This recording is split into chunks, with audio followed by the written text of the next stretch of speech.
Hello po. Naglalaga po ako ng ng karne ng baboy. Ito po ang tanghalian po namin ng aking asawa. Kay kahapon pa po siya nagre-request na magsabaw ako ng ng karne. So naglalaga po ako. Tapos may prito po ako na na isda.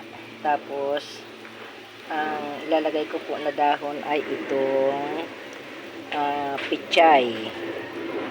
So wala pong tagahawak ng aking ang aking camera, so yung isang kamay ko ay siyang naghahawak.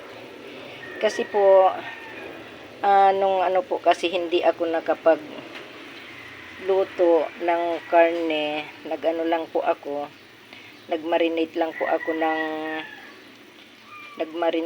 ako ng ng pork chop. Tapos prinito ko, siyempre po kay yung ngipin niya ay postiso, so medyo matigas po yung karne. So mas minabuti ko na po na na naglaga kasi kawawa naman siya. Ako lang ang nagkain ng karamihan doon sa sa nila kong pork chop.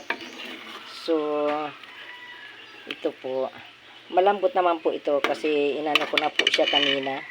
Tsaka puro laman po yan, at tsaka gusto niya kasi yung konting taba. So ilalagay ko na po yung aking pechay. Tapos pagkatapos po yung pechay ay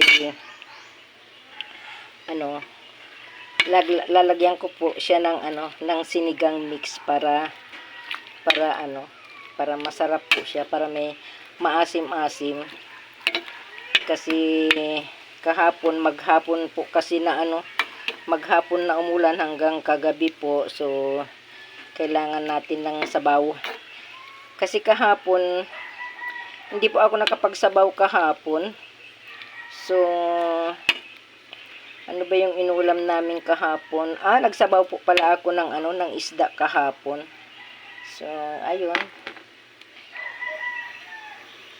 pakuluin po natin, and then lagay ko na po lahat itong itong sinigang mix. Kasi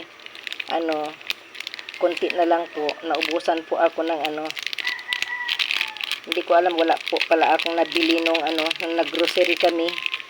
Wala akong nabili na ganito sinigang.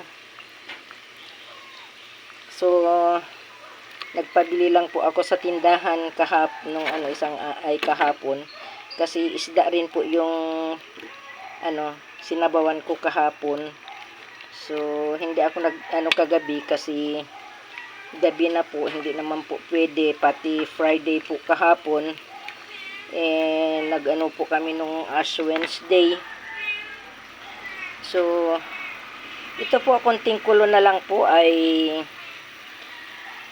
hahainin ko na po. Kasi at medyo luto-luto ko po yung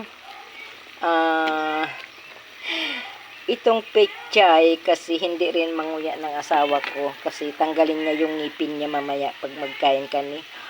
Okay guys, thank you for watching. God bless. Thank you very much po. Bye-bye.